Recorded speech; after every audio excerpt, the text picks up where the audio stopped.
Hola Magallanes, ¿qué tal? ¿Cómo estáis? Un placer estar aquí un día más. Bueno, lo primero, suscribiros. Segundo, campanita. Bueno, os sorprenderéis de que os llame Magallanes y os preguntaréis, ¿Magallanes por qué? Si nunca nos ha llamado así. Bueno, tiene su motivo. Y ese motivo es que este año nos encontramos en el quinto centenario de la primera vuelta al mundo realizada por Magallanes y Elcano.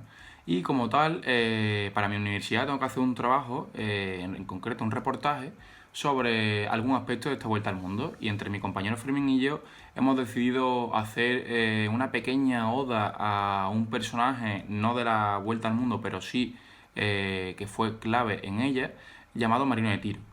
Este señor fue el primero que se podría decir que más o menos acertó con la dimensión del planeta y que después tuvo su repercusión. Para poneros un poco en contexto, os voy a contar un poco sobre la vuelta al mundo. Eh, bueno, eh, la expedición de Magallanes y Elcano fue una expedición marítima realizada en el siglo XVI y financiada por la corona española, capitaneada por Fernando de Magallanes y Juan Sebastián Elcano, y que tenía como objetivo abrir una ruta comercial con las Islas de las Especias. Para ello querían buscar una forma de llegar a estas islas conectando el Océano Atlántico con el Océano Pacífico. Y bueno, los encargados de descubrir esta ruta fueron estos dos señores. Algo que destacar es que hay dos capitanes, porque Fernando de Magallanes, el que al principio estaba encargado de capitanear esta vuelta al mundo, eh, se quedó por el camino. Entonces el regreso lo realizó Juan Sebastián Elcano, fue el encargado de capitanear la única nave que volvió a puerto, llamada Victoria. eh, Fue la única de 5 naves. Estas 5 naves, me vais a permitir que tenga aquí mi pequeña chuleta, fueron la Trinidad, la San Antonio, la Concepción, la Victoria y la Santiago, siendo la Trinidad la capitaneada por Fernando Magallanes. Esta ruta fue determinante en la historia, no solo de España o del comercio marítimo, sino del mundo. O sea, fue la primera circunnavegación de la Tierra de la historia. Algunos de los motivos por los que solamente volvió una nave, la Victoria, capitaneada, como ya he dicho, por Juan Sebastián Elcano, fue los fallos en los cálculos de la dimensión de la Tierra. Se pensaban y estimaron que tenía una dimensión mucho más pequeña de la que en realidad tenía. Algunos otros problemas que surgieron, como es obvio en una expedición de la Vuelta al Mundo, fueron naufragios, abordajes, sublevaciones en las propias naves. Y bueno, como ya he dicho, uno de los claves fue este error o esta falta de información sobre la dimensión del mundo, que derivó en escasez de recursos, desesperación de los marineros, desesperación de los propios tripulantes.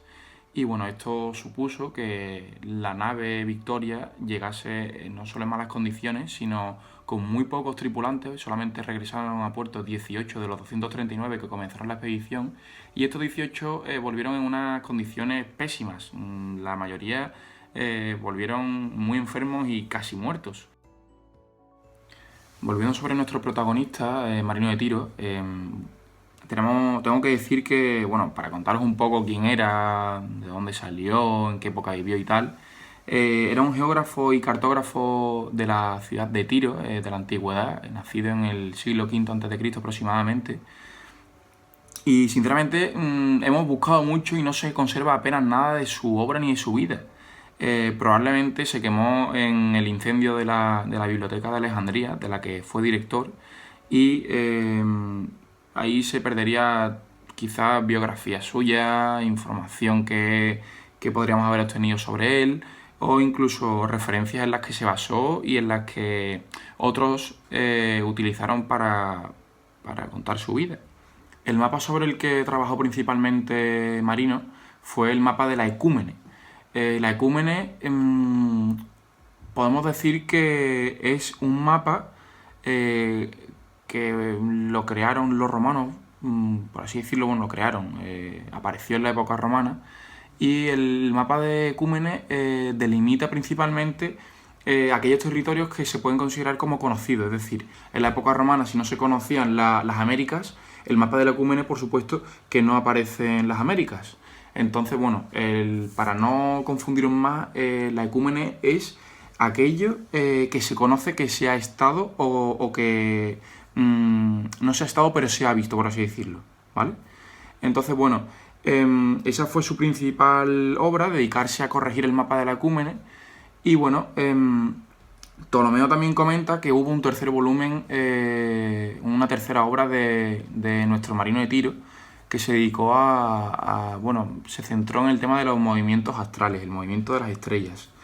Y bueno, aunque el conocimiento de su trabajo nos ha llegado principalmente a través de las críticas que le hizo Ptolomeo, para muchos autores posteriores, el trabajo de Ptolomeo, aunque lo criticase a Marino, se basó sobre él, o sea, bebió de Marino. Entonces, bueno,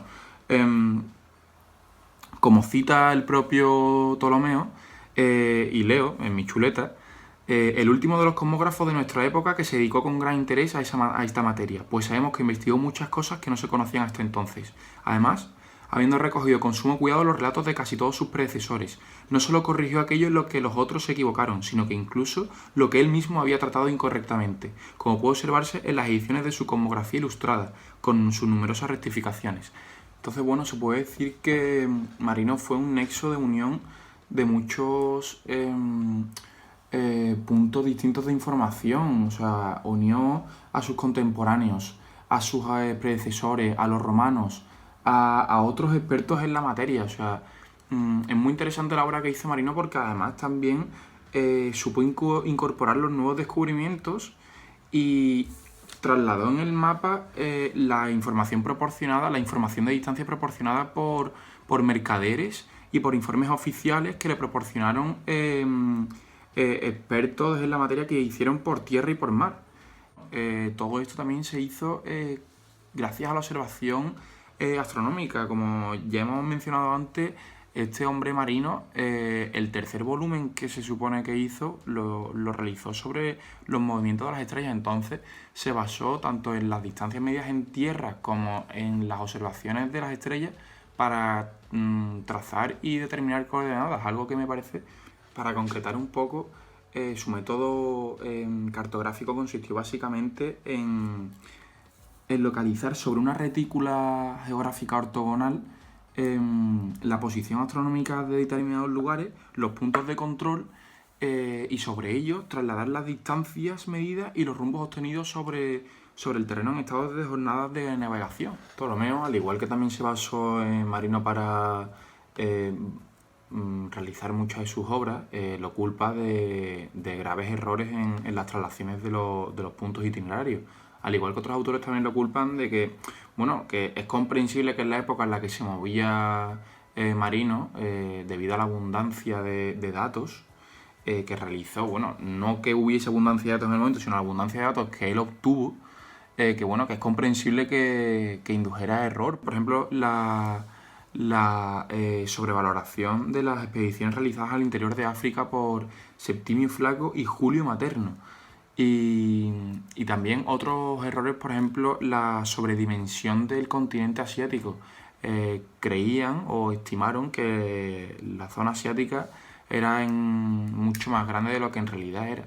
Entonces, bueno, esos son algunos errores. Después también en latitudes norte, sur, este, oeste, los grados que estimaban también son muy frecuentes en los errores que cometió Marino de Tiro.